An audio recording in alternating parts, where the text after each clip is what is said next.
अस्सलाम वालेकुम। आज के मैं अपने लेक्चर में फर्स्ट शिफ्ट फिजिक्स का मॉडल पेपर आप लोगों से डिस्कस करूंगा। 2021 का फिजिक्स का मॉडल पेपर है ये। एमसीक्यू से स्टार्ट करेंगे। एक एक एमसीक्यू मैं आपको समझाता रहूंगा और इससे रिलेटेड जो एमसीक्यू एक्सपेक्टेड होंगे वो भी मैं आपसे बात करूंगा। एमसीक्यू नंबर 1 में आपसे कहा, if G denotes acceleration due to gravity, यानी स्मॉल जी की बात कर रहा है कि ये ग्रेविटी है, and capital G denotes the gravitational constant, then आपसे बोल रहा है जी अपॉन कैपिटल जी की डायमेंशन का रेशियो बताइए।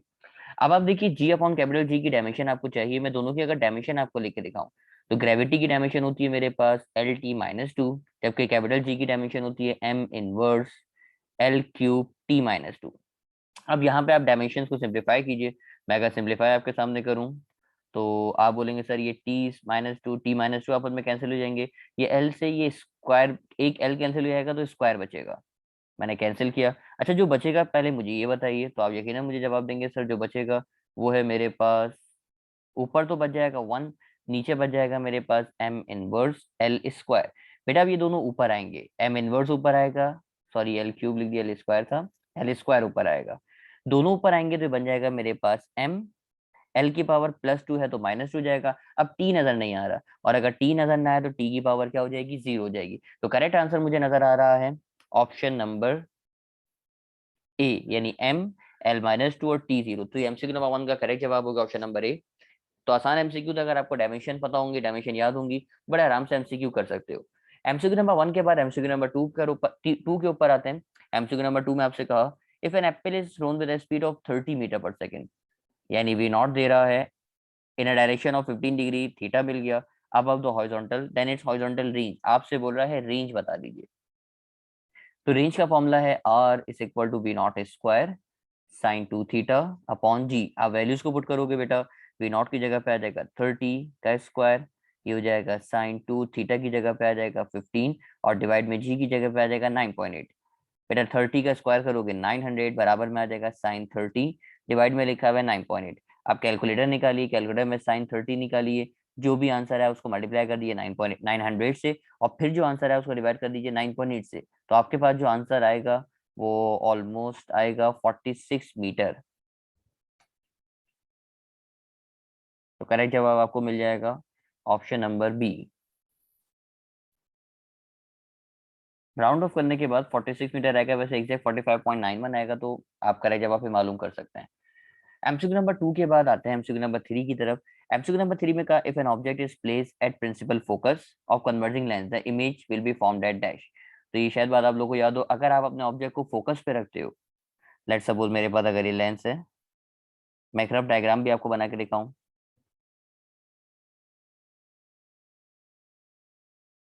F2F, आपने अपने अगर ऑब्जेक्ट को बेटा फोकस पे रखा, तो फोकस पे रखने के बाद जो इसकी इमेज बनती है वो आपने पढ़ा होगा, इसकी इमेज बनती है इन्फिनिटी पे। अरे ऐसा ही नहीं बनी, दोबारा बना दूं।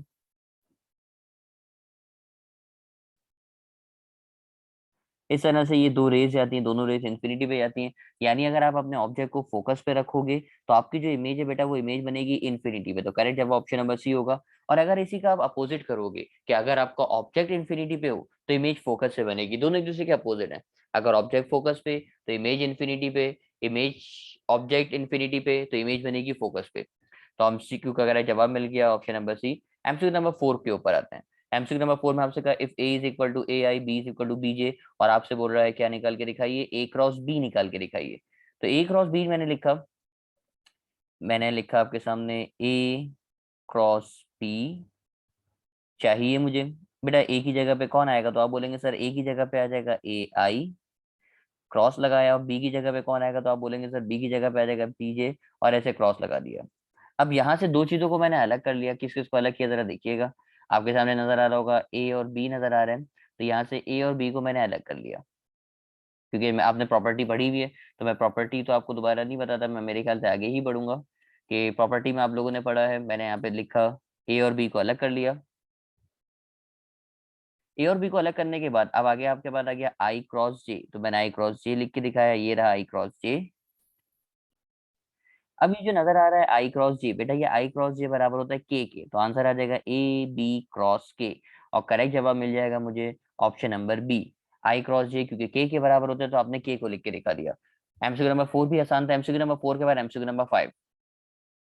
The SI unit of intensity level, SI unit intensity level of sound का क्या होता है?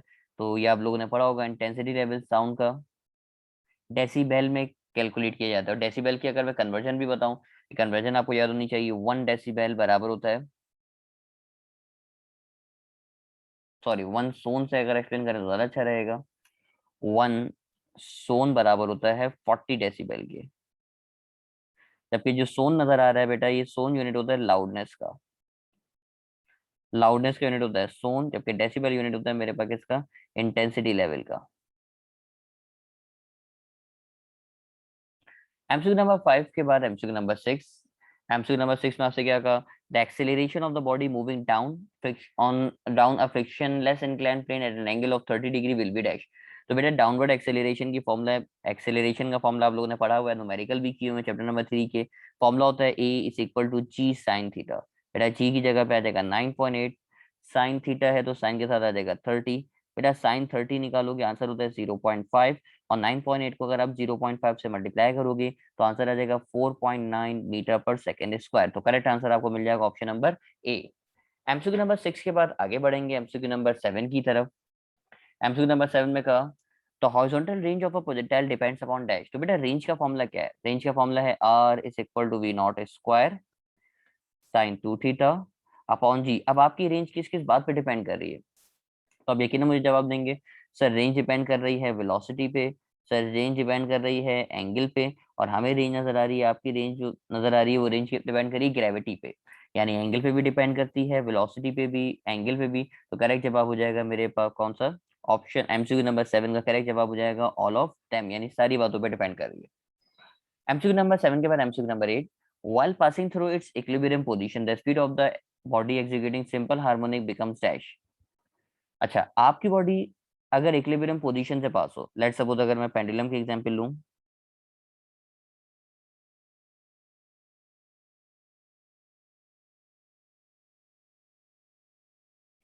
आपके पास बॉडी की दो पॉइंट्स होते हैं, एक पॉइंट कहलाता है मीन पोजीशन, एक कहलाता है मेरे पास एक्सट्रीम पोजीशन। तो मैंने लिख के दिखाया, एक पोजीशन है मेरे पास मीन, एक पोजीशन है मेरे पास एक्सट्रीम। बेटा एक्सट्रीम पोजीशन पे उसकी जो वेलोसिटी होती है, ये वेलोसिटी जीरो के बराबर होती है। एक्सट्रीम पोजीशन पे जो वेलोसिटी होती है वो वेलोसिटी जीरो। आपने अगर कभी कश्ती वाला झूला देखा हो, कश्ती वाला झूला जैसे मैक्सिमम हाइट पे पहुंचता है, तो मैक्सिमम हाइट पे पहुंचने के बाद उसकी वेलोसिटी जीरो हो जाती है। जब वो कश्ती वाला झूला नीचे की तरफ आता है, जैसे जैसे नीचे की तरफ आता है उसकी स्पीड बढ़ती है, और जब वो मीन पोजीशन पे पहुंचता है, तो मीन पोजीशन पे पहुंचते हुए उसकी जो वेलोसिटी होती है वो मैक्सिमम होती है, सबसे तेज वेलोसिटी है सेंटर पे, सबसे तेजी से मूव करता हुआ आता है सेंटर पे। अब देखो उसने क्या कहा आपसे, उसने आपसे कहा while passing through it's equilibrium, जब आपकी बॉडी इक्विलिब्रियम से पास हो रही है। देखो इक्विलिब्रियम का मतलब यहाँ पे क्या है, अगर मैं इक्विलिब्रियम की बात करूं तो इक्विलिब्रियम के लफ्ज का मतलब यहाँ पे मीन पोजीशन की बात कर रहे हैं। इक्विलिब्रियम का मतलब होता है बैलेंस, और बैलेंस मतलब पोजीशन, मीन पोजीशन। तो बताइए मीन पोजीशन पे आपकी बॉडी की वेलोसिटी कैसी है? तो आप यकीनन जवाब देंगे सर अब हमें पता चल गया कि आपकी बॉडी की जो वेलोसिटी है, ये वेलोसिटी क्या हो जाएगी? मैक्सिमम हो जाएगी। तो करेक्ट जवाब क्या हो जाएगा? ऑप्शन नंबर बी हो जाएगा, यानी मैक्सिमम हो जाएगी। अच्छा अगर वेलोसिटी मैक्सिमम है तो जो आपकी काइनेटिक एनर्जी है, ये काइनेटिक एनर्जी भी क्या हो जाएगी? मैक्सिमम हो जाएगी। और वहां अगर वेलोसिटी जीरो है तो काइनेटिक एनर्जी भी क्या हो जाएगी? जीरो। तो यहाँ से ये एमसीक्यू भी बन सकता है कि मीन पोजीशन पे काइनेटिक एनर्जी कितनी होगी? तो मीन पोजीशन पे काइनेटिक एनर्जी मैक्सिमम होगी, और एक्सट्रीम पोजीशन पे काइनेटिक एनर्जी कितनी होगी? तो एक्सट्रीम पोजीशन पे काइनेटिक एनर्जी क्या हो जाएगी? जीरो हो जाएगी। एमसीक्यू नंबर 9 की तरफ आते हैं। The rate of change of angular momentum with respect to time. तो ये तो आप लोगों ने फॉर्मूला पढ़ा ही होगा, मैं फॉर्मूला भी अगर आपको लिख के दिखाऊं, delta L upon delta T, the rate of change of angular momentum बराबर होता है टॉर्क के। ये खुद मैंने आप लोगों को पढ़ा है अपने लेक्चर्स के अंदर, चैप्टर नंबर 5 के अंदर मौजूद है, the rate of change of angular momentum torque के बराबर होता है। तो मैं यहाँ लिख के दिखा देता हूँ, delta L upon delta T is equal to torque. अच्छा द रेट ऑफ चेंज अगर मोमेंटम की बात करेगा तो क्या होगा? देखो ये एल तो नजर आ रहा है एंगुलर मोमेंटम, मोमेंटम वाला फॉर्मूला भी लिख के दिखा दूं, the rate of change of momentum की अगर बात करेगा तो ये कहलाता है मेरे पास force. The rate of change of momentum की बात करेगा तो फोर्स कहलाएगा, और rate of change of angular momentum की बात करेगा तो टॉर्क कहलाएगा। MCQ number 10। एमसीक्यू नंबर 10 में कहा था loss of motion in the presence of constant acceleration. बेटा लॉस ऑफ मोशन जिस साइड से दिया उसका नाम तो आप लोगों ने पढ़ा ही होगा, न्यूटन नाम है। First law of motion, second law of motion, third law of motion, तो लॉस की आपसे बात कर रहा है। एमसीक्यू नंबर 10 के बाद MCQ number 11। The rate of doing work is zero. आपका rate of doing work zero होता है when the angle between the force and velocity is dash. देखो फोर्स और वेलोसिटी के दरम्यान जैसे आपने वर्क का फॉर्मूला पढ़ा है, वर्क का फॉर्मूला है work is equal to F D cos theta. Let's suppose अगर आप एंगल की वैल्यू कितनी कंसीडर करोगे, 90 कंसीडर करोगे, तो cos 90 निकालते हो तो cos 90 जीरो होता है। अब अगर cos 90 जीरो है तो इसका मतलब जो आपका वर्क है बेटा, वर्क भी क्या हो जाएगा, जीरो हो जाएगा। वर्क जीरो कब हो रहा है, जब एंगल की वैल्यू कितना डिग्री होगी, 90 डिग्री होगी। भाई यही है ना, आपके पास वर्क का फॉर्मूला था एफ डी कॉस थीटा, आपने cos 90 रखा तो cos 90 हो गया मेरे पास जीरो। एफ डी को जीरो से मल्टीप्लाई करोगे तो जो आपका वर्क है वो वर्क भी क्या हो जाएगा, जीरो हो जाएगा। तो ये आपको बताया कि भाई आपका वर्क जीरो कब हो सकता है, तो वर्क जीरो हो सकता है अगर एंगल 90 डिग्री हो। एमसीक्यू नंबर 12 में आपसे क्या कहा, एमसीक्यू नंबर 12 में कह रहा है lease distance of distinct vision dash. तो बेटा least distance of distinct vision के बारे में बोल रहा है कि क्या होता है, बढ़ता है, कम होता है। तो करेक्ट जवाब मैं आपको बताऊं, बेटा least distance of distinct vision बढ़ जाता है, यानी increases with the increase in the age, यानी जैसे तो उम्र बढ़ती है वैसे वैसे least distance of distinct vision की वैल्यू बढ़ जाती है। ये वैल्यू तो आप लोगों ने पढ़ी है, lease distance of distinct vision की जो वैल्यू होती है वो 25 सेंटीमीटर होती है। तो ये जो वैल्यू बढ़ने का जो अमल है, जो बीमारी है, इस डिजीज को आप क्या बोलते हो, तो बेटा इस डिजीज को बोलते हो आप। तो करेक्ट आंसर मैंने आपको बताया, ऑप्शन नंबर ए इसका करेक्ट जवाब होगा, और इस बीमारी का नाम आपको बता दिया। इस चीज को आप बोलते हो बेटा प्रेसबायोपिया। एमसीक्यू नंबर 13 में आपसे क्या कहा, एमसीक्यू नंबर 13 में कह रहा है in Young double slit experiment the condition for the constructive interference is that the path difference must be dash. बेटा याद होगा कंस्ट्रक्टिव इंटरफेरेंस के पाथ डिफरेंस का जो फॉर्मूला पढ़ा है वो आपने पढ़ा है एन लैम्डा। और किसी भी चीज को एन से मल्टीप्लाई करना, किसी भी चीज को एन से मल्टीप्लाई करना, ये चीज कहलाता है मेरे पास इंटीग्रल मल्टीपल। लिख के दिखाया मैंने, इस चीज को आप बोलते हो बेटा इंटीग्रल मल्टीपल। लिख के दिखा देते हैं इसको।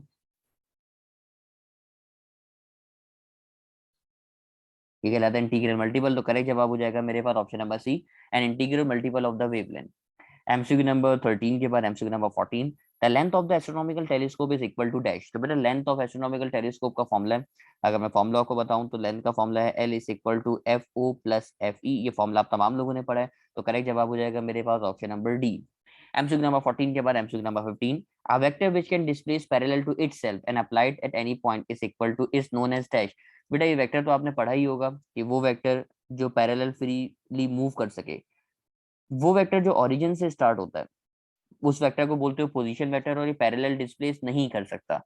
और ये बात भी आप लोगों ने पढ़ी हुई है कि वो वेक्टर जो ओरिजिन से स्टार्ट ना हो वो वेक्टर कहलाता है फ्री वेक्टर। और ये फ्री वेक्टर बेटा पैरेलल डिस्प्लेस हो सकता है। पैरेलल डिस्प्लेस होने का मतलब क्या है कि इसी को आप इस तरीके से पैरेलल डिस्प्लेस करा सकते हो। तो करेक्ट जवाब मुझे मिल गया ऑप्शन नंबर बी, यानी फ्री वेक्टर। एमसीक्यू नंबर 15 के बाद एमसीक्यू नंबर 16 देखते हैं। एमसीक्यू नंबर 16 में आपसे कहा when a vector is multiplied by negative number इस डायरेक्शन डैश। बेटा कभी भी किसी भी वेक्टर को आप नेगेटिव साइन से मल्टीप्लाई करते हो, लेट्स सपोज अगर मेरे पास ये वेक्टर ए है, आपने इसको माइनस साइन से मल्टीप्लाई करो तो इसकी डायरेक्शन चेंज हो जाएगी। माइनस साइन से अगर आप मल्टीप्लाई करोगे, आमतौर पे माइनस साइन जो है वो अपोजिट डायरेक्शन के लिए चेंज यूज होता है। यानी दो चीजों की अगर डायरेक्शन अपोजिट है तो आप साइन लगाते हो माइनस का, यानी डायरेक्शन जो है वो क्या हो जाएगी, अपोजिट हो जाएगी। क्योंकि आपने साइन लगाया नेगेटिव, नेगेटिव का मतलब उसकी डायरेक्शन क्या हो जाएगी, अपोजिट हो जाएगी। एमसीक्यू नंबर 16 के बाद MCQ number 17, maximum number of rectangular components are dash. Rectangular component कितने तरह के हो सकते हैं, तो बेटा रेक्टेंगुलर कंपोनेंट आपके पास तीन तरह के हो सकते हैं।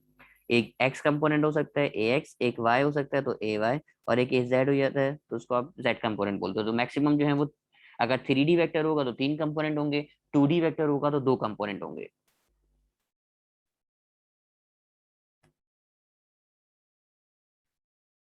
एमसीक्यू नंबर 18 में आपसे कहा a body is moving with uniform velocity is dash. अब उसके बारे में बोल रहा है, भाई देखो वेलोसिटी यूनिफॉर्म है, इसका मतलब एक्सेलरेशन तो नहीं आ सकती, एक्सेलरेशन आएगी नहीं। यूनिफॉर्म वेलोसिटी स्पीड चेंज नहीं होगी। डायरेक्शन ऑफ मोशन भी हो सकता है चेंज, हो सकता है चेंज ना हो। लेकिन जो चीज कंफर्म चेंज होगी वो उसकी डिस्प्लेसमेंट है। डिस्प्लेसमेंट का मतलब क्या है, आपकी बॉडी कहीं से भी स्टार्ट हुई, सपोज करो यहाँ से स्टार्ट हुई, ये जीरो ओरिजिन था, ये जीरो पॉइंट था, तो यहाँ से आपने स्टार्ट किया।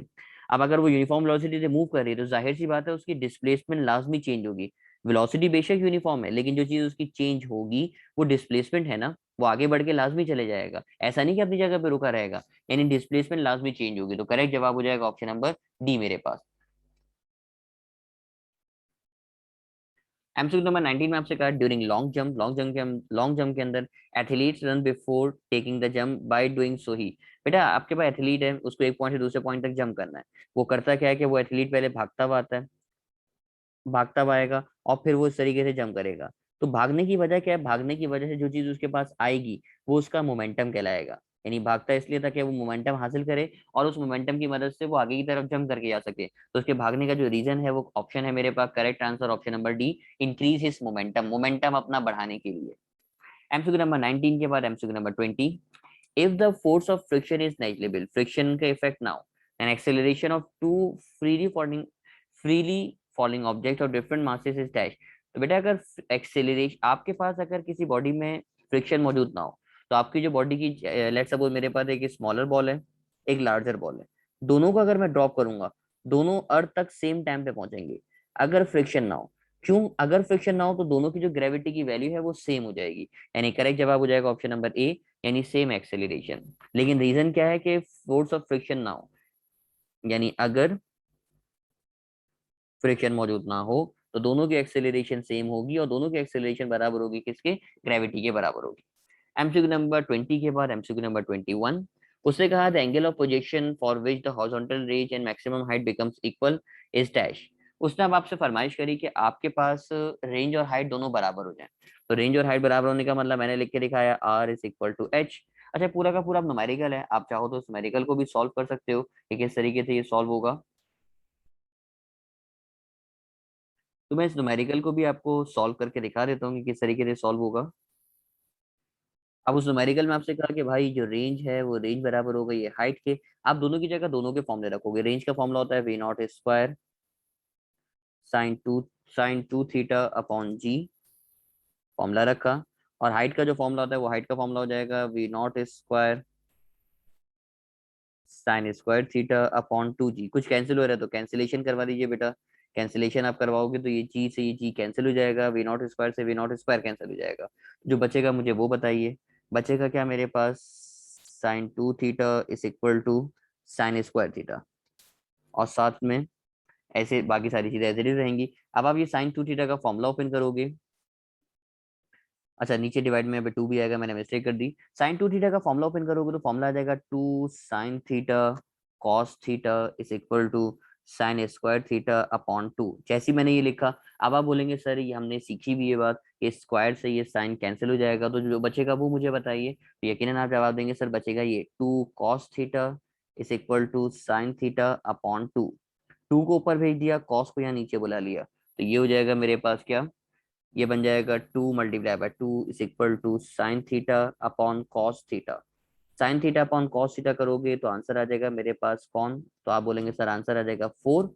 टू को टू से मल्टीप्लाई करोगे तो sign theta upon cos theta को अगर आप डिवाइड करोगे तो ये तो आंसर आ जाएगा टेन थीटा, और राइट पे लिखा हुआ है फोर। टेन वहां जाके इनवर्स हो जाएगा तो थीटा का आंसर आ जाएगा theta is equal to tan inverse four. तो करेक्ट जवाब आपको मिल गया। एमसीक्यू था तो मैंने जानबूझ के सॉल्व करके दिखा दिया कि आप किस तरीके से सॉल्व कर सकते हो।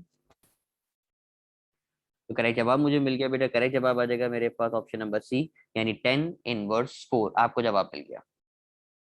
एमसीक्यू नंबर 12 के ऊपर आते हैं, 22 के ऊपर आते हैं। क्या बोल रहे थे, acceleration for centripetal acceleration is given by.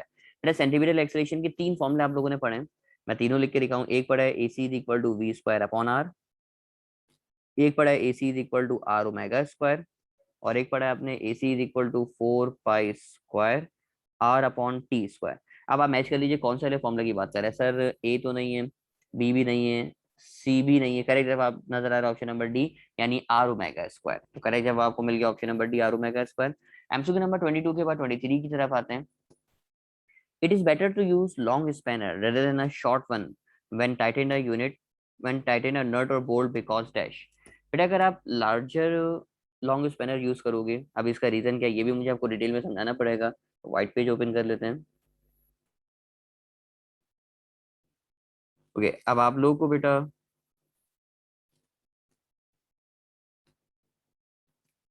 Spanner का मतलब होता है एक पाना अगर मेरे पास मौजूद है, स्पैनर का मतलब आमतौर पे पाना होता है। लेट्स सपोज ये मेरे पास एक नट है, इस नट को ओपन करना है। इस नट को ओपन करने के लिए मुझे एक पाना चाहिए, स्पैनर जिसको आप बोल रहे हो।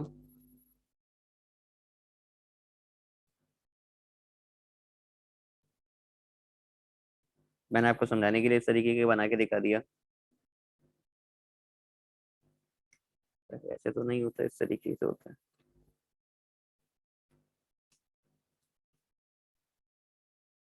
बेटा लॉन्ग स्पैनर यूज करने का फायदा क्या है, आप आपने मोमेंट का फॉर्मूला पढ़ा है, ये मोमेंट की लॉजिक से सॉल्व होगा। मोमेंट का फॉर्मूला, या और आसान करूँ तो टॉर्क का फॉर्मूला पढ़ा है। टॉर्क आपके लिए वर्ड आसान होगा। टॉर्क का फॉर्मूला होता है torque is equal to force multiply by momentum. Momentum कहलाता है जहां पे आप फोर्स अप्लाई कर रहे हो, जो पिवटेड पॉइंट है, जो फिक्स पॉइंट है, जिसके अराउंड मूवमेंट प्रोड्यूस हो रहा है। यहाँ तक का जो डिस्टेंस है बेटा, ये डिस्टेंस आपका कहलाएगा मोमेंटम। जहाँ फोर्स अप्लाई करी और जो फिक्स पॉइंट नजर आ रहा है, जिसके अराउंड मूवमेंट प्रोड्यूस हो रहा है, यहाँ तक का डिस्टेंस आपके पास क्या कहलाएगा, ये डिस्टेंस कहलाएगा मोमेंटम कहलाएगा। अगर आप लॉन्ग स्पैनर यूज करेंगे, लॉन्ग स्पैनर का मतलब कि एक बड़ा स्पैनर यूज करें, लंबा पाना यूज कर रहे हैं, तो लंबा पाना अगर आप यूज करेंगे तो इसका फायदा ये होगा, उसका मोमेंटम बढ़ जाएगा। अगर मोमेंटम बढ़ जाएगा तो आपको जो फोर्स चाहिए वो फोर्स कम लगाने पड़ेगी, क्योंकि टॉर्क तो आपको उतना ही टॉर्क चाहिए उसको मूव करने के लिए, एक फिक्स टॉर्क है। जितना वो ज्यादा टाइट, अगर टाइटेंड हुआ हुआ है, फिक्स हुआ हुआ है, तो उतना ही टॉर्क चाहिए जितना ज्यादा वो टाइटेड है। तो आप एक बात पे गौर करो, अगर आप लंबा स्पैनर यूज करोगे, मतलब लार्जर स्पैनर यूज करोगे, तो आपको मोमेंटम ज्यादा मिल जाएगा, और अगर मोमेंटम ज्यादा मिल जाएगा तो आपको फोर्स कम चाहिए होगी। तो अब आप इसका करेक्ट जवाब देख सकते हो। तो करेक्ट जवाब देखो, आपको अब आइडिया हो गया होगा करेक्ट जवाब क्या होगा। तो आप बोलेंगे यस सर, कि अगर आप लॉन्गर स्पैनर यूज करेंगे, लॉन्ग स्पैनर यूज करेंगे, तो आपको मोमेंटम ज्यादा चाहिए, तो मोमेंटम ज्यादा चाहिए तो आपको फोर्स कम लगानी पड़ेगी। तो करेक्ट जवाब हो जाएगा ऑप्शन नंबर ए, यानी less force need to be exerted by the user, यानी लेस फोर्स आपको चाहिए होगी। एमसीक्यू नंबर 24 की तरफ आते हैं। A hole is drilled through the earth along the diameter and a stone is dropped into it. When the stone at the center of the earth, it has dash. बेटा आप लोगों ने पढ़ा है, अगर आप अर्थ के सेंटर पर आते हो, अगर आप अर्थ के सेंटर पॉइंट पर आते हो तो आपकी ग्रेविटी जीरो हो जाती है। और अगर ग्रेविटी जीरो हो जाएगी तो आपका वेट भी क्या हो जाएगा, जीरो हो जाएगा, क्योंकि जब ग्रेविटी नहीं होगी तो आपका वेट भी नहीं होगा। अगर ग्रेविटी जीरो, इसका मतलब आपका वेट भी क्या हो जाएगा, जीरो हो जाएगा। तो जब वो सेंटर पर आएगा तो उसके बाद एक्सेलरेशन तो होगी नहीं, क्योंकि ग्रेविटी नहीं है, वेट भी नहीं होगा, सेंटीपिटल फोर्स भी नहीं होगी। सेंटीपिटल फोर्स तो जब आती है जब वो सर्कुलर पाथ में मूव करे, तो उसके बाद जो चीज होगी वो सिर्फ और सिर्फ उसका क्या है, मास है। तो करेक्ट जवाब आपको मिल गया ऑप्शन नंबर ए, यानी मास। एमसीक्यू नंबर 24 का 25, 24 के बाद 25 देखते हैं जरा क्या है। If the radius of the earth were to shrink by 1%, आपने रेडियस को कम कर दिया, while its mass remaining the same, the acceleration due to gravity on the earth surface will dash। तो ग्रेविटी का फॉर्मूला है g is equal to G M E upon R E square. ये formula आप तमाम लोगों ने पढ़ा हुआ है। इस फॉर्मूले के मुताबिक जरा आप एक बात पे गौर कीजिए, अगर आपने रेडियस को कम कर दिया, उसने यही कहा ना कि अर्थ वर टू श्रिंक, अर्थ को छोटा कर दिया यानी रेडियस को कम कर दिया। बेटा रेडियस को अगर आपने श्रिंक किया, अर्थ को श्रिंक किया, यानी रेडियस कम हो गया, तो रेडियस कम होने की वजह से उसकी ग्रेविटी बढ़ जाएगी, क्योंकि दोनों का आपस में रिलेशन है, इनवर्स रिलेशन। अब अगर इनका इनवर्स रिलेशन है तो ग्रेविटी इंक्रीज होगी, और इंक्रीज होने का मतलब करेक्ट जवाब आपको मिल जाएगा कौन सा ऑप्शन, तो आप यकीनन जवाब देंगे मुझे ऑप्शन नंबर सी, यानी ग्रेविटी इंक्रीज हो जाएगी।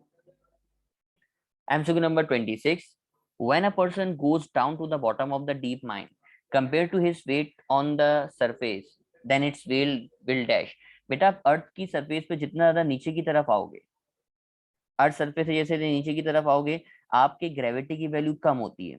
ये बात आपको पता है, चाहे सरफेस से ऊपर जाओ, ये सरफेस है, चाहे सरफेस से ऊपर जाओ चाहे सरफेस से नीचे आओ, आपकी ग्रेविटी हर सूरत में कम होगी। अगर ग्रेविटी कम होगी तो आपका वेट भी हर सूरत में क्या होगा, कम होगा। ये एक फैक्ट बना लो अपने पास, याद कर लो इस बात को, कि कभी भी आपको इस बात को रिवाइज ना करना पड़े, आपको हमेशा ये बात याद रहे कि चाहे सरफेस से डाउनवर्ड आओ चाहे सरफेस से अपर जाओ, आपकी ग्रेविटी हर सूरत में कम होगी। ग्रेविटी कम होगा तो आपका वेट भी कम होगा। तो करेक्ट जवाब मिल जाएगा ऑप्शन नंबर सी, यानी decrease. MCQ number 28, if the mass of the earth becomes 4 times large having same radius, the value of g will dash।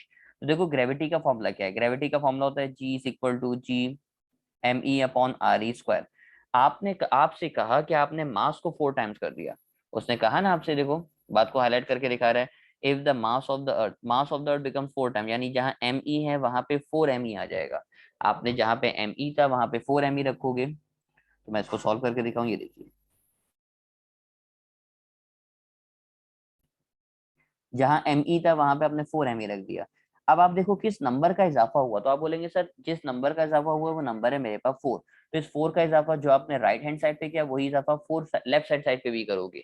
यानी देखो आपसे कहा कि आपने मास किया 4 टाइम, अगर मास 4 टाइम्स हो रहा है तो ग्रेविटी भी 4 टाइम्स हो जाएगी, और ग्रेविटी 4 टाइम्स होने का मतलब करेक्ट जवाब आपको नजर आ रहा है, करेक्ट जवाब हो जाएगा मेरे पास ऑप्शन नंबर बी, यानी बिकम्स 4 टाइम्स, यानी आपकी जो ग्रेविटी है वो ग्रेविटी भी 4 टाइम्स हो जाएगी। मैं मास को 3 टाइम्स करूंगा तो ग्रेविटी भी 3 टाइम्स, मास को 8 टाइम्स करूंगा तो ग्रेविटी भी मेरे पास कितने टाइम्स हो जाएगी, 8 टाइम्स हो जाएगी। एमसीक्यू नंबर 28 में क्या कहा, when a car accelerates up a hill slope it is said to be. आपकी अगर कार अब ऊपर की तरफ जा रही है, स्लोप स्लोप पे ऊपर की तरफ जा रही है बेटा, जैसे जैसे ऊपर की तरफ जाएगी इससे पोटेंशियल एनर्जी में गेन होगा। ये बात तो कंफर्म है कि पोटेंशियल एनर्जी में गेन है क्योंकि वो हाइट पे जा रही है। काइनेटिक एनर्जी का क्या होगा बेटा, काइनेटिक एनर्जी में भी गेन होगा। कैसे पता चला काइनेटिक एनर्जी में गेन होगा, देखो उसने कहा when a car accelerate, accelerate का मतलब होता है बढ़ना, उसकी वेलोसिटी इंक्रीज हो रही है। एक्सेलरेशन का, एक्सेलरेट का मतलब वेलोसिटी इंक्रीज हो रही है, और वेलोसिटी इंक्रीज होगी तो जो काइनेटिक एनर्जी है बेटा वो काइनेटिक एनर्जी भी क्या होगी, इंक्रीज होगी, यानी gain of both kinetic energy and potential energy. तो करेक्ट जवाब हो जाएगा ऑप्शन नंबर बी, यानी gain of potential energy and kinetic energy. MCQ number 29, power is a dash quantity. तो पावर का फॉर्मूला तो आप लोगों ने पढ़ा है, power is a dot product of force and velocity. Power dot product होता है फोर्स और वेलोसिटी का। अब क्योंकि ये डॉट प्रोडक्ट है बेटा, तो डॉट प्रोडक्ट है तो क्वांटिटी कौन सी होगी, स्केलर, क्योंकि दो वेक्टर्स को मल्टीप्लाई करो आंसर स्केलर आ जाए तो वो डॉट प्रोडक्ट ही कहलाता है। MCQ number 30, work energy equation is simplify. किसकी सिंप्लीफाइड फॉर्म है, तो बेटा वर्क एनर्जी इक्वेशन जिस चीज को डोनेट करता है वो है law of conservation of energy. Law of conservation of energy की एक तरह से सिंप्लीफाई फॉर्म उसकी law of conservation of energy और वर्क एनर्जी इक्वेशन उसकी मॉडिफाई फॉर्म कहलाती है। एमसीक्यू नंबर 30 के बाद 31 देखते हैं। 31 थोड़ा सा interesting. A simple pendulum has a metal bob which is negatively charge. एक सिंपल पेंडुलम है जिस पेंडुलम के ऊपर नेगेटिव चार्ज है।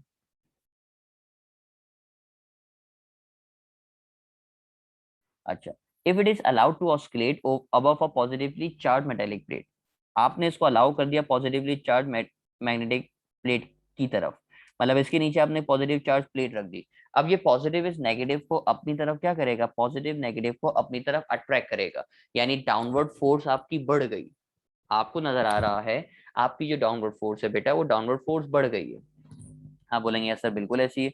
उसने आपसे कहा then is period will be dash, time period की बात कर रहे हैं, तो time period of simple pendulum आप लोगों ने फॉर्मूला पढ़ा है, T is equal to 2 pi under root L upon ji.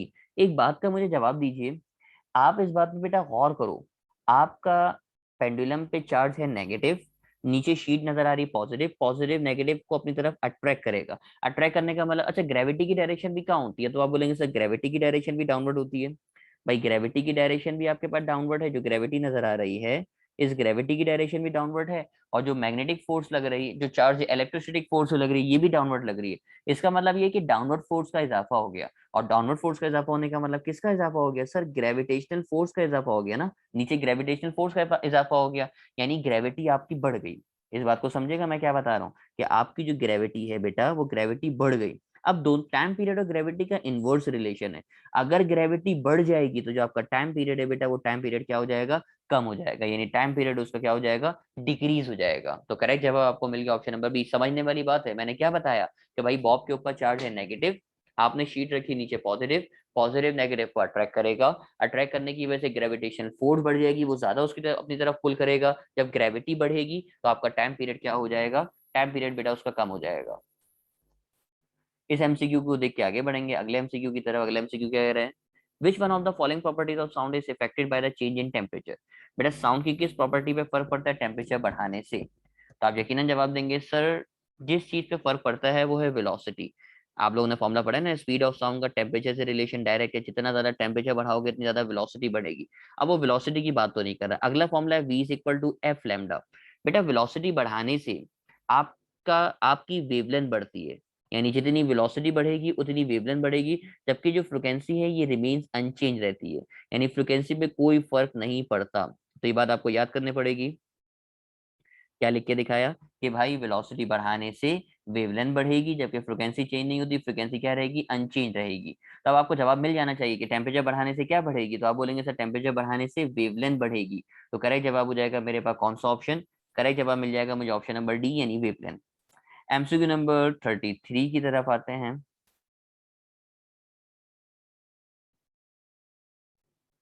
MCQ number 33 में आपसे कहा A pendulum clock is running slow। एक पेंडुलम क्लॉक है ये स्लो चल रही है। It can be corrected by making this pendulum. बेटा स्लो होने का मतलब क्या है, कि उसका जो टाइम पीरियड है वो टाइम पीरियड बढ़ गया या कम हो गया, तो आप यकीनन जवाब दोगे सर उसका टाइम पीरियड बढ़ गया। भाई आप कोई काम स्लो कर रहे हो, इसका मतलब आपको वो काम कंप्लीट करने में टाइम ज्यादा लगेगा या कम लगेगा? तो आप यकीनन जवाब देंगे सर अगर मैं कोई काम बहुत स्लो स्लो कर रहा हूँ इसका मतलब मुझे वो काम करने के लिए टाइम ज्यादा चाहिए, इसका मतलब उसका टाइम पीरियड बढ़ गया। तो आपसे बोले ना अगर आपकी पेंडुलम है वो स्लो हो गया इसका मतलब उसका टाइम पीरियड बढ़ गया। अब टाइम पीरियड का फॉर्मूला होता है T is equal to 2 pi under root L upon G. उसने कहा मुझे इसको करेक्ट करना है। सवाल में बोला मैंने आप आज pendulum clock is running slow, it can be corrected, correct करना है। अगर इसको करेक्ट करना है बेटा तो आपको अपने टाइम पीरियड को कम करना पड़ेगा वापसी। और अगर टाइम पीरियड को कम करना है तो टाइम पीरियड का लेंथ से रिलेशन बेटा डायरेक्ट रिलेशन है। अगर आपको टाइम पीरियड वापसी कम करना है तो उसकी लेंथ को भी क्या करना पड़ेगा, कम करना पड़ेगा। यानी करेक्ट जवाब क्या हो जाएगा, शॉर्टर, यानी उसको शॉर्ट करना पड़ेगा। बात को समझिएगा मैंने क्या कहा, मैंने आपको कहा कि pendulum clock is running slow. एक पेंडुलम क्लॉक है जो स्लो हो गई, स्लो होने का मतलब है कि उसको अब अपनी काम मुकम्मल करने में टाइम जो है वो ज्यादा लगेगा, स्लो हो गया। अब टाइम को वापसी कम करना है तो टाइम को कम करना है तो लेंथ को भी कम करना पड़ेगा, यानी शॉर्टर करना होगा। एमसीक्यू नंबर 34 देखते हैं। When the net torque acting on the system is zero which of the following will be constant. तो बेटा ये तो स्टेटमेंट आपको याद होनी चाहिए। ये स्टेटमेंट है मेरे पास law of conservation of angular momentum की।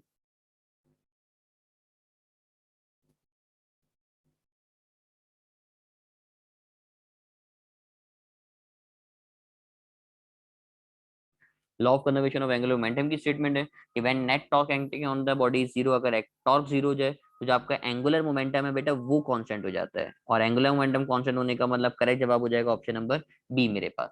MCQ number 35। Double slit experiment arrangement is suggested by Young in order to obtain phase coherence. Phase coherence के लिए इस्तेमाल करते हैं ऑप्शन नंबर बी, इसका करेक्ट जवाब होगा। MCQ number 36। The diffraction observe by diffraction grating can also be term as. बेटा इस तरह की डिफ्रैक्शन को आप किस तरह डिफ्रैक्शन बोलते हो, तो इस डिफ्रैक्शन को आप बोलते हो multiple slit diffraction. Multiple slit diffraction क्यों बोलते हो बेटा?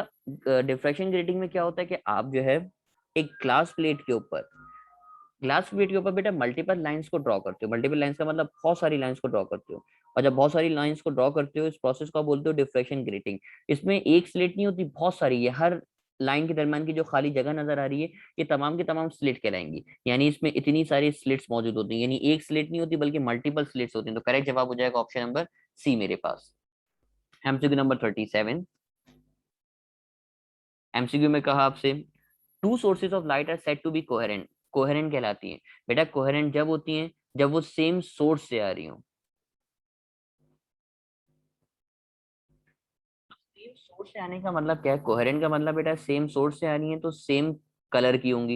यानी अगर येलो कलर से आ रही तो दोनों लाइटें फिर येलो कलर की होंगी ना। और अगर सेम कलर है तो कलर सेम होने का मतलब उसकी वेवलेंथ भी सेम होगी। तो करेक्ट जवाब ऑप्शन नंबर ए होगा। यानी they produce wave of the same wavelength. देखो कोहेरेंट का मतलब सेम सोर्स, सेम सोर्स का मतलब एक ही सोर्स से आ रही है। अगर एक सोर्स से आ रही है, मैं इधर लेके दिखाऊं, कोहेरेंट का मतलब होता है सेम सोर्स। अगर सेम सोर्स से आ रही है तो एक जैसी होंगी, और एक जैसी होंगी तो उनका कलर भी कैसा होगा, एक जैसा होगा, यानी सेम कलर की होंगी। और कलर सेम होगा तो उसकी वेवलेंथ भी सेम हो जाएगी। एमसीक्यू नंबर 38 के ऊपर आते हैं। If we narrow the distance between the two slits in Young double slit experiment the fringes width its dash. तो बेटा फ्रिंजेस विद का फॉर्मूला होता है delta X is equal to lambda L upon D. ये मेरे पास formula लिखा हुआ नजर आ रहा है, delta X is equal to lambda L upon D. इस फॉर्मूले के मुताबिक उसने आपसे कहा कि आपने distance between the two slits, दो स्लिट्स के दरमियान वाला जो डिस्टेंस होता है ये डी कहलाता है। ये कहलाता है डिस्टेंस बिटवीन द स्लिट। मैं लिख के दिखा दूं जिसको आप डी से लिखते हो। इस डिस्टेंस को आपने कम कर दिया। नैरो का मतलब होता है कम करना। अगर आप डिस्टेंस को कम करोगे तो फ्रिंज स्पेसिंग बढ़ जाएगी, और फ्रिंज स्पेसिंग बढ़ने का मतलब ऑप्शन नंबर ए इसका करेक्ट जवाब हो जाएगा, यानी इंक्रीजेस। MCQ number 39।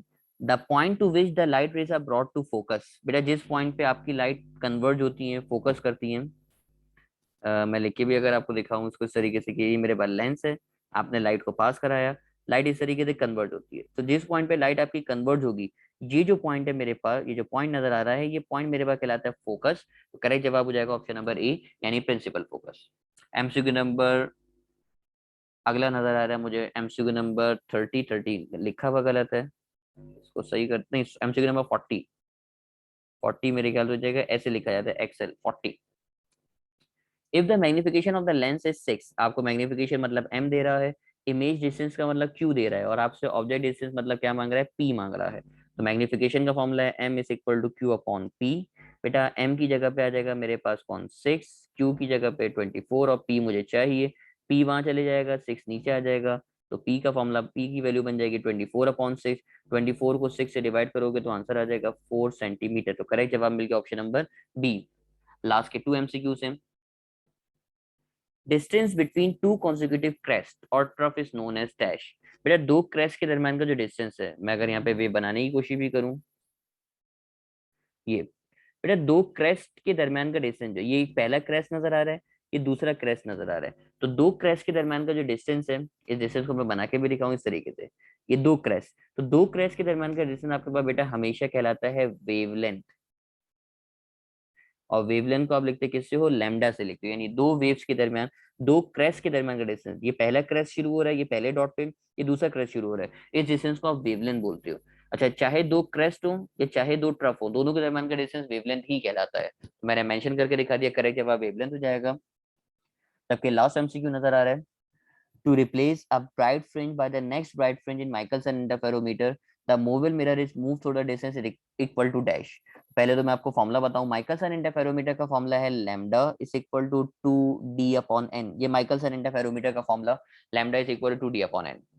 अब उसने आपसे एक बात तो क्लियर कर दी, डिस्टेंस की बात कर रहा है, डिस्टेंस की बात करने का मतलब डी की बात कर रहा है, तो मैं पहले डी का फॉर्मूला बना लेता हूँ। डी का फॉर्मूला क्या बनेगा, तो आप बोलेंगे सर ये हो जाएगा डी का formula, D is equal to n λ/2। ये आ गया। अब उसने कहा to replace a bright fringe by the next bright fringe, यानी एक ब्राइट फ्रिंज को आप जम कर दो, नेक्स्ट ब्राइट फ्रिंज से चेंज कर दो, यानी एक ब्राइट फ्रिंज को आप अगली ब्राइट फ्रिंज से चेंज कर दो। कितने का इजाफा किया आपने, तो आप बोलेंगे सर एक ब्राइट फ्रिंज को दूसरी ब्राइट फ्रिंज में चेंज करने का मतलब आपने एक का इजाफा किया। भाई यही है ना, मैं आपको बोलूँ आप 1 पे खड़े हो 2 पे चले जाओ, तो इसका मतलब चेंज कितने का आया, 1 का आया। मैं आपसे बोलूँ आप 4 पे हो 5 पे चले जाओ, तो चेंज कितने का आया, 1 का आया। यानी आप इस n की जगह पे 1 रख दोगे, n की जगह 1 रखोगे तो क्या हो जाएगा, ये बोलेंगे सर हो जाएगा 1 λ/2। तो d का आंसर आ जाएगा मेरे पास कितना, d इज इक्वल टू λ/2। तो करेक्ट जवाब हो जाएगा मेरे पास कौन सा ऑप्शन, ऑप्शन नंबर बी, यानी d is equal to λ/2। MCQs discuss करने के बाद मैं अब आपसे सेक्शन बी की बात कर लूंगा, जो न्यूमेरिकल वगैरह होंगे वो इंपॉर्टेंट न्यूमेरिकल्स आपको करा दूंगा। उसने आपसे कहा हुआ है, फर्स्ट शॉर्ट में state and proof law of conservation of linear momentum. Formula आपके पास सिंपल फॉर्मूला ड्राइव करके दिखाना है, जो आपने पढ़ा हुआ है, m1u1 plus m2u2 is equal to m1v1 plus m2v2। ये फॉर्मूला, इस फॉर्मूले की डेरिवेशन आपको करनी है। सेकंड क्वेश्चन में कहा हुआ है what is the difference between static and dynamic equilibrium. आपको स्टैटिक और डिफरेंस का मतलब आप दोनों की डेफिनेशन बता सकते हो, स्टैटिक और इक्विलिब्रियम डेफिनेशन डेफिनेशन बताओगे तो खुद ब खुद डिफरेंस स्पेसिफाई हो जाएगा। और आगे state the condition of the equilibrium, conditions को डिफाइन करना है, कोई कंडीशन भी आपके नोट्स में लिखी हुई है, आप बड़े आराम से कर सकते हो। Third MCQ derive an expression for variation of G with depth. Depth की डेरिवेशन आपको करके दिखानी, जो फॉर्मूला आपने पढ़ा है G dash is equal to G 1 minus t/re। ये फॉर्मूला मेरे पास है, ये फॉर्मूला आप याद करेंगे। थर्ड क्वेश्चन के बाद फोर्थ क्वेश्चन नजर आ रहा है, how is the magnifying power of the astronomical telescope and compound microscope affected by increasing the focal length of their objective. Focal length of objective बढ़ाने से मैग्निफिकेशन पे क्या फर्क पड़ेगा। अब ये फॉर्मूला मैं थोड़ा सा एक्सप्लेन कर देता हूँ आपको। तो अब आपसे दो चीजों की उसने बात करी बेटा, एक उसने बात करी टेलीस्कोप की, मैं लिख के दिखाऊं,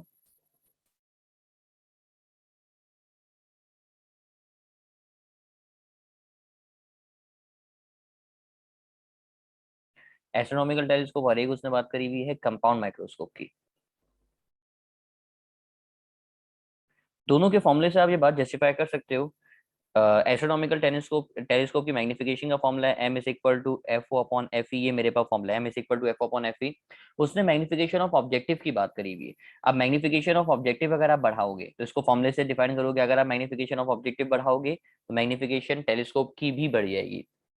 तो स्टेटमेंट में लिख के दिखाओगे, if the focal length of the if the focal according to this formula, if the focal length of objective is increases, the magnification of astronomical telescope as well as increases। तो इस बात को आप define कर सकते हो। जबकि compound microscope की मैग्निफिकेशन का फॉर्मूला अगर मैं आपको लिख के दिखाऊं, तो इसकी मैग्निफिकेशन का फॉर्मूला जो आपने ड्राइव किया हुआ है एल अपॉन एफ ओ, और आगे हो जाएगा 1 plus T upon F E, ये इसका फॉर्मूला है। तो फॉर्मूला मैंने आपको लेके दिखाया L upon F O, bracket लगा के 1 plus T upon F E. अब अगर आप फोकल लेंथ ऑफ ऑब्जेक्टिव को बढ़ाओगे, यहाँ पे भी आपने यही किया, फोकल लेंथ ऑफ ऑब्जेक्टिव को बढ़ाया। इस वाले केस में मैग्निफिकेशन ऑफ कंपाउंड माइक्रोस्कोप क्या हो जाएगी, कम हो जाएगी, क्योंकि दोनों का आपस में रिलेशन जो है वो इनवर्स रिलेशन। आप अगर देखो ना, एक ऊपर लिखा हुआ है एक नीचे लिखा हुआ है, इनवर्स रिलेशन है। तो यहाँ पे भी आप लिख के लिखाओगे if the focal length of objective increases the magnification of compound microscope decreases. तो ये इस क्वेश्चन की जस्टिफिकेशन हो जाएगी कि किस तरीके से आप उसको एक्सप्लेन कर रहे हो। तो एमसीक्यू नंबर 4 मैंने आपको बता दिया। एमसीक्यू नंबर 4 के बाद एमसीक्यू नंबर 5 देख लेते हैं। एमसीक्यू नंबर 5 में क्या कह रहा है, prove that the vectors A, B और सी, तीन वेक्टर्स दे रहे हैं और साबित करके दिखाइए कि ट्राइंगल राइट एंगल ट्राइंगल बना रहा है या नहीं बना रहा। तो मैं इस सवाल को पहले लिख लेता हूँ ताकि मैं इस सवाल को एक्सप्लेन कर सकूं।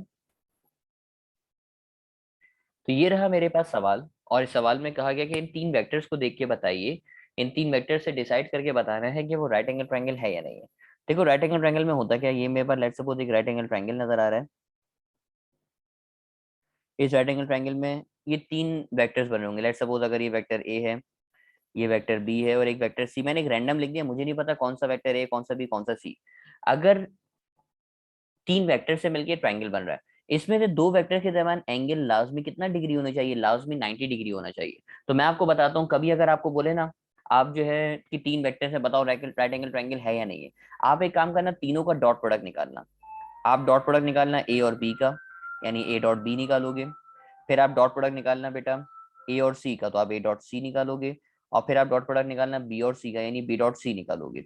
यानी आप तीनों वेक्टर से बेटा डॉट प्रोडक्ट निकालोगे, A dot B, A dot C, और फिर आप निकालोगे बी डॉट सी। आपने तीनों वेक्टर के डॉट प्रोडक्ट निकालने हैं। इसमें से अगर तीनों में से कोई भी एक डॉट प्रोडक्ट जीरो आ गया, लेट सपोज बी और सी का आ गया, अगर एक भी डॉट प्रोडक्ट जीरो के बराबर आ गया, बी डॉट सी जीरो के बराबर आ गया, इसका मतलब कभी भी वेक्टर का डॉट प्रोडक्ट जीरो हो तो एंगल कितना डिग्री बन रहा होता है, एंगल बनता है मेरे पास कितना डिग्री, 90 डिग्री। तो आप ये निकाल के चेक करोगे। बहुत सारे स्टूडेंट कंफ्यूज हो रहे थे सवाल किस तरीके से होगा, तो मैं आपको जस्टिफाई कर रहा हूँ अपनी बात को कि बेटा अगर आपको तीन वेक्टर दे और कहे कि बताओ राइट एंगल ट्रायंगल है या नहीं, तो आप उसके डॉट प्रोडक्ट निकाल के चेक करोगे। मैं सॉल्यूशन भी आपके सामने कर देता हूँ। चलो एक एक करके हम डॉट प्रोडक्ट खुद निकाल लेते हैं ताकि आपको अच्छे से आइडिया हो जाए। मैंने लिखा फॉर ए डॉट बी।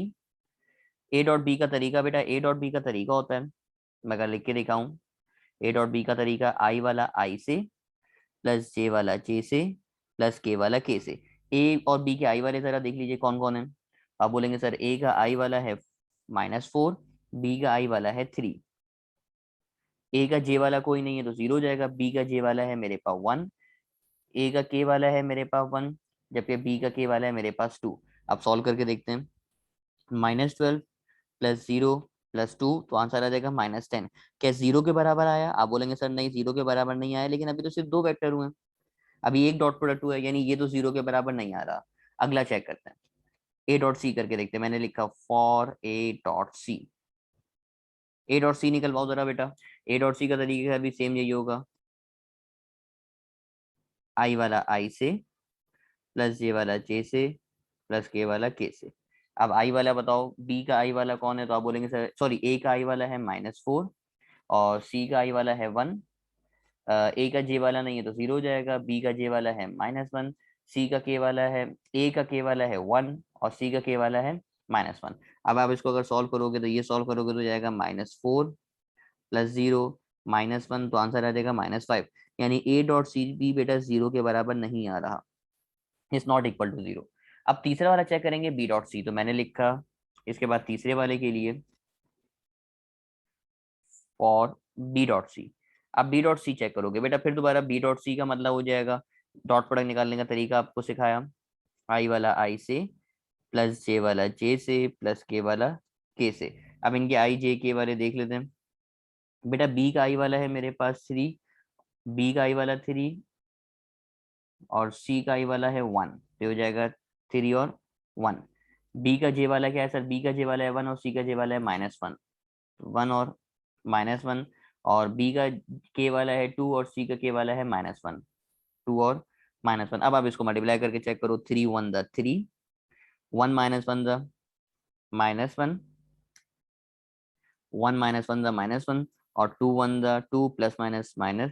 तो ये आंसर आ जाएगा सर 3 -3 और आंसर आ जाएगा जीरो के बराबर। सर इत्तेफाक से बी डॉट सी जीरो के बराबर आ गया, क्योंकि अगर एक भी डॉट प्रोडक्ट जीरो के बराबर आ जाए इसका मतलब वो जो ट्रायंगल है वो कौन सा ट्रायंगल है? Right angle triangle. तो आप लास्ट में लिख दोगे yes it is a right angle triangle.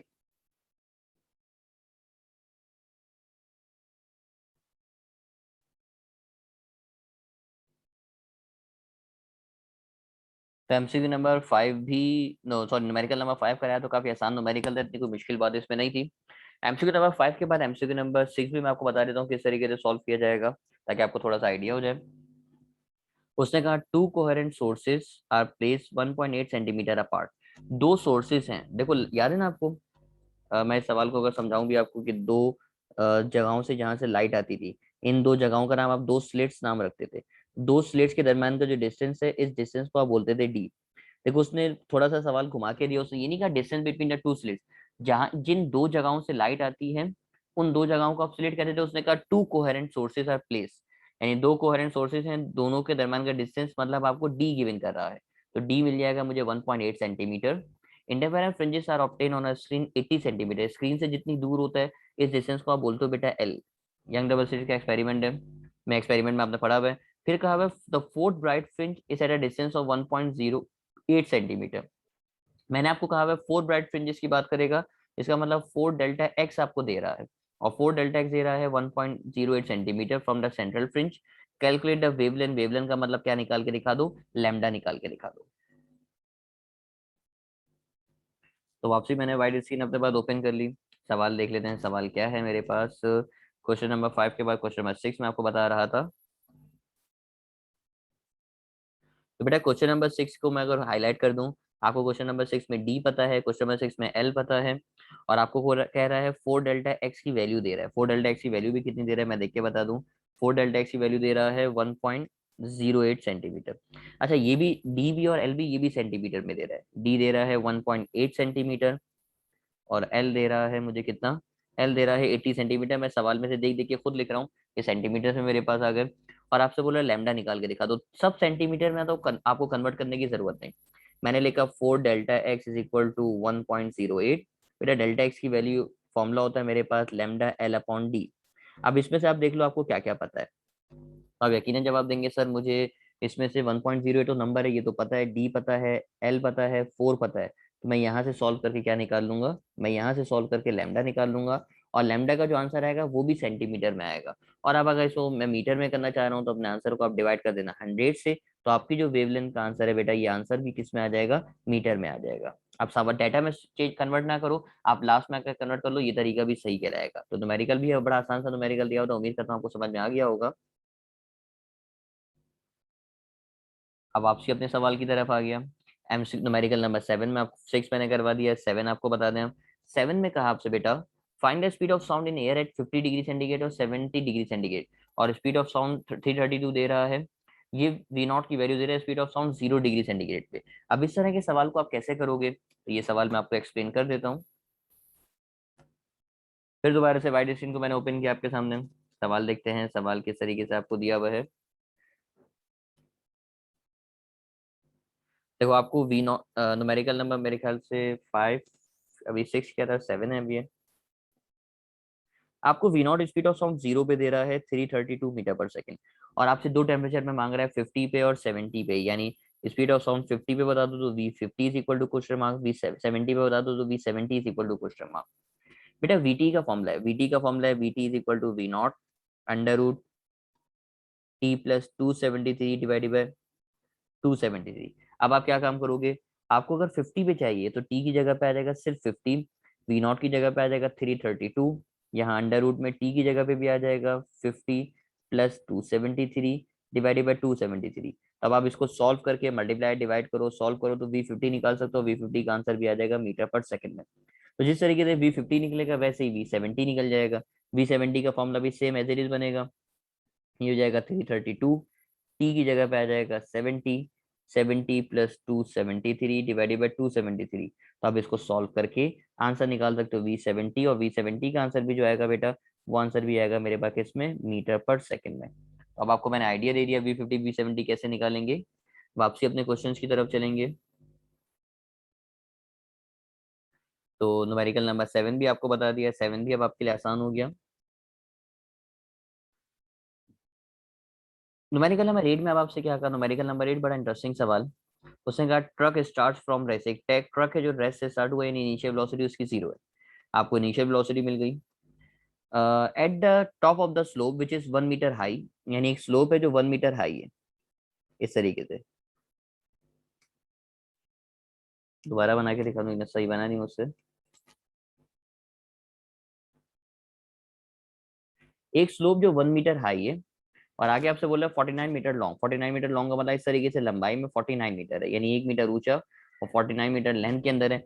Find it acceleration, acceleration बता दो। और speed at the bottom of the slope, speed का मतलब वेलोसिटी, फाइनल वेलोसिटी बता दो बॉटम ऑफ द स्लोप पे। तो इसको भी वाइड स्क्रीन पे लेके जाते हैं, फिर वहां पे सॉल्व करते हैं।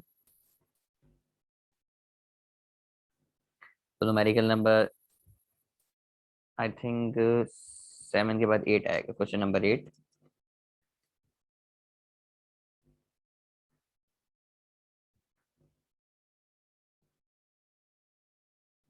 ओके, आपसे कहा गया बेटा एक इंक्लाइन प्लेन था जिसकी आपको डायमेंशन बता रहा था, डायमेंशन में लिख के दिखाऊं।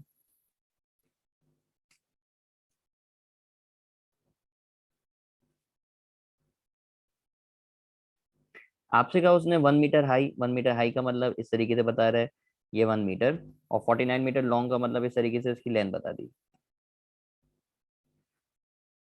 49 मीटर। रेस्ट से स्टार्ट हुआ आपका ट्रक, रेस्ट से स्टार्ट होने का मतलब उसकी इनिशियल वेलोसिटी 0 हो गई। अब आपसे दो चीजें वो मांग रहे हैं, वो आपसे बोल रहे हैं एक्सेलरेशन बता दो और फाइनल वेलोसिटी यानी वीएफ बता दो।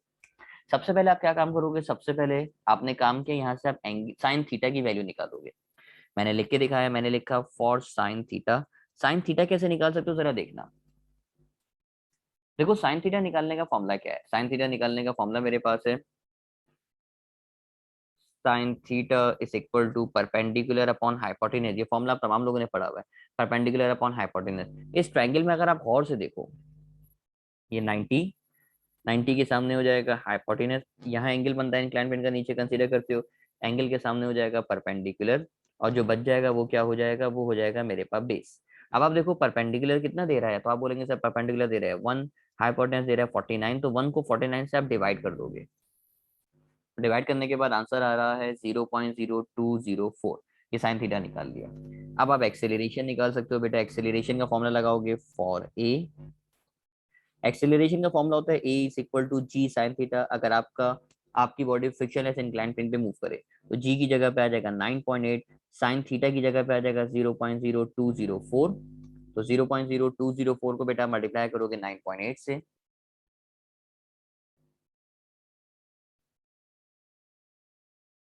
तो आंसर आ जाएगा मेरे पर एक्सेलरेशन का 0.199 मीटर पर सेकेंड स्क्वायर। तो आपने यहाँ से क्या निकाल ली, एक्सेलरेशन निकाल ली।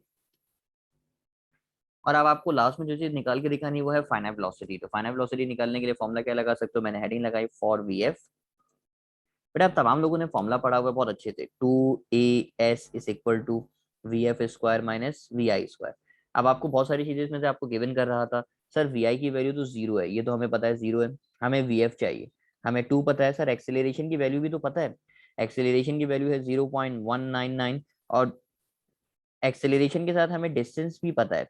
डिस्टेंस कैसे पता है, उसने जो डिस्टेंस कवर किया बेटा देखो ना, आपका जो ट्रक था वो डिस्टेंस इतना कवर करके आ रहा है, डिस्टेंस भी आपको बता रहा है, डिस्टेंस कितना कवर किया, तो आप बोलेंगे यस सर डिस्टेंस कवर किया उसने 49, तो इसकी जगह पे भी क्या आ जाएगा 49 आ जाएगा। आप तमाम चीजों को सॉल्व करोगे, मेरे ख्याल में इतना तो कर सकते हो, आप फर्स्ट ईयर के स्टूडेंट हो।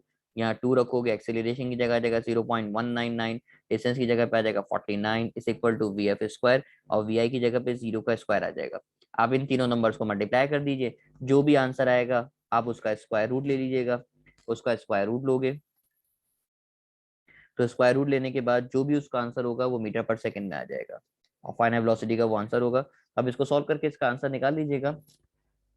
एमसीक्यू नंबर 8 भी हो गया, लास्ट एमसीक्यू की तरफ, सॉरी न्यूमेरिकल नंबर 8 भी हो गया, लास्ट न्यूमेरिकल की तरफ चलेंगे जो हमारे मॉडल पेपर में दिया हुआ है। इस सवाल में आपसे कहा driver leave from the tower with an initial horizontal velocity component of 7 metre per second.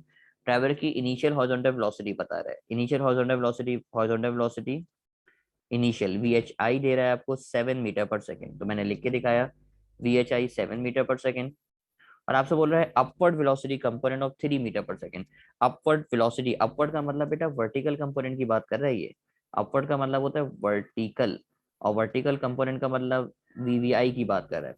Vertical component initial हो जाएगा, और ये मुझे दे रहा है आपके पास कितना 3 मीटर पर सेकंड। आपसे कहा find the component of her position after 1 second. Component of her position कितनी किस जगह पर होगा, और किस जगह का मतलब एक्स निकाल के दिखा दो और वाई निकाल के दिखा दो। तो मैं सवाल सॉल्व करके दिखाऊंगा, बड़ा आसान सा सवाल है, आपको समझ में आ जाएगा। और टाइम आपको दे रहा है 1 सेकेंड, तो T is equal to 1 second. अब किस तरीके से सॉल्व करेंगे, तो सॉल्यूशन देखेंगे। ये जो लास्ट न्यूमेरिकल है, न्यूमेरिकल नंबर 99, इसको भी सॉल्व करके मैं आपको समझाऊं इसको किस तरीके से सॉल्व किया जाएगा। आपके पास एक डाइवर है बेटा, लेट सपोज ये डाइवर मेरे पास, ये डाइवर यहाँ से जंप कर रहा है, इसे जंप किया इस तरीके से। अब 1 सेकंड बाद वो कहाँ पर होगा, लेट सपोज वो 1 सेकंड बाद यहाँ पर होता है।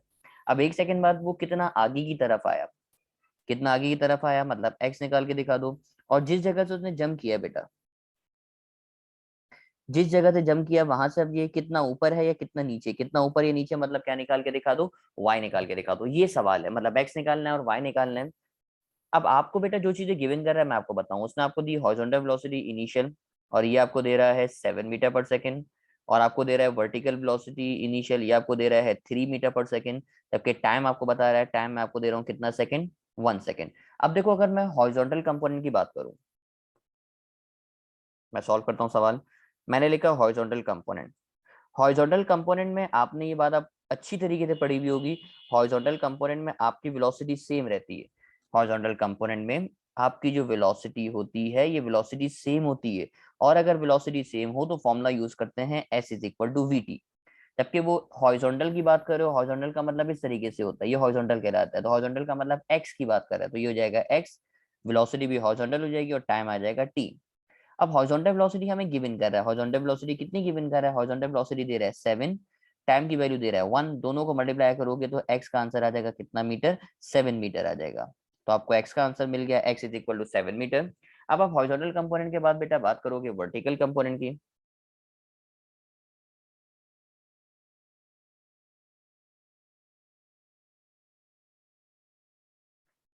वर्टिकल कंपोनेंट का मतलब होता है बेटा इस तरीके से, वर्टिकल कंपोनेंट मतलब वाई निकाल के दिखा दो। तो इसके लिए फॉर्मूला यूज करोगे S is equal to V I T plus half A T square. अब आप इसको चेंज करोगे, एस की जगह पे रखोगे वाई, ये हो जाएगा vertical velocity V V I T plus half A T square. बेटा वी वी आई टी का मतलब क्या, देखो उसने इनिशियल वर्टिकल कंपोनेंट की बात कर रहे हो ना, तो वर्टिकल कंपोनेंट में वर्टिकल कंपोनेंट इनिशियल रखोगे और साइड में टाइम टी आ जाएगा। अब आप यहाँ पे सारी वैल्यूज को पुट कर दीजिए। वर्टिकल वेलोसिटी की जगह पे आएगा 3, क्योंकि सवाल में गिवन कर रहा था। ये रहा वर्टिकल वेलोसिटी 3। बेटा टाइम की जगह पे आएगा 1, ये रहा हाफ। ग्रेविटी की जगह पे आएगा -9.8, क्योंकि आपके ड्राइवर ने अपवर्ड जंप किया है। और अपवर्ड जंप करोगे तो ग्रेविटी की वैल्यू किस में लेते हो, माइनस में लेते हो, -9.8 मीटर पर सेकेंड स्क्वायर। जबकि टाइम की जगह पे आ जाएगा 1, और 1 का स्क्वायर कर दोगे। अब आप इसको सॉल्व कर लो बेटा। 3 को 1 से करोगे, 3 1 3, ये प्लस माइनस करोगे तो ये प्लस माइनस इसको क्या कर देगा, अब यकीनन जवाब देंगे सर, प्लस माइनस कर देगा माइनस। ये 2 को 9.8 से कैंसिल करोगे तो आंसर आ जाएगा 4.9, और 1 का स्क्वायर करोगे तो 1, 1 का स्क्वायर करोगे तो 1 ही आएगा। अब आप इसको सॉल्व कर लो बेटा, 3 में से 4.9 को माइनस करोगे तो आंसर आ जाएगा -1.9 मीटर, यानी वाई का आंसर आ गया। अब वाई का आंसर माइनस में आ रहा है। देखो वाई का आंसर अगर प्लस में आता तो इसका मतलब वो ऊपर की तरफ है, लेकिन वाई का आंसर माइनस में आ रहा है। देखो ना एक्सिस ऐसे होते हैं ना, अगर y का आंसर प्लस में आ रहा है तो इसका मतलब ऊपर की तरफ, और y का आंसर माइनस में आ रहा है इसका मतलब अब वो कहाँ पे आ रहा है, नीचे की तरफ आ रहा है। तो ये न्यूमेरिकल को सॉल्व करने का तरीका तो जो मैंने आप लोगों से शेयर किया वर्टिकल कंपोनेंट निकालने का, यहाँ पहुंच के आपके सेक्शन बी भी सॉल्व हो गया। सेक्शन बी के बाद जल्दी से सेक्शन सी को ओवरव्यू कर लेना, ताकि आपके मॉडल पेपर का कंप्लीट सॉल्यूशन आपके सामने आ जाए। अच्छा, सेक्शन सी में जितने सवाल दिए मैं आप कोशिश कीजिएगा सारे सवाल आपको याद होने चाहिए। एमसीक्यू पहला उसने कहा discuss distributive law for dot product. बेटा distributive law of dot product ये फॉर्मूला आप लोगों ने पढ़ा हुआ है, A dot B plus C बराबर होता है A dot B plus A dot C के। तो इसका प्रूफ आएगा, और ये प्रूफ का भी छोटा सा प्रूफ है, तो एक मुनासिब सवाल है कि आप बड़े आराम से अपने टाइम में कर सकते हो सवाल की, जितना भी टाइम आपको मतलब जितना टाइम आप लॉन्ग क्वेश्चन के लिए मैनेज करोगे उस सवाल में सवाल आप बड़े आराम से कर सकते हो। अगले सवाल में कहा हुआ what is projectile motion drive the relation for total time का फॉर्मूला निकाल के दिखाना है, और रेंज का फॉर्मूला निकाल के दिखाना है। तो डायग्राम आप लाजमी बनाओगे, कोई सा भी लॉन्ग सवाल हो विदाउट डायग्राम आप सवाल नहीं कर सकते, आपको डायग्राम बनाना जरूरी है। जबकि लॉन्ग क्वेश्चन का तीसरा दिया हुआ है give Newton formula for the speed of sound, what correction made by Laplace in it discuss. तो बेटा स्पीड ऑफ साउंड का फॉर्मूला मेरी भी आपको याद होना चाहिए, जो आपके सामने लॉन्ग क्वेश्चन लिखा हुआ नजर आ रहा है। लॉन्ग क्वेश्चन को मैं हाईलाइट भी कर देता हूँ कौन सा किस चैप्टर से, ताकि ढूंढने में आपको आसानी हो।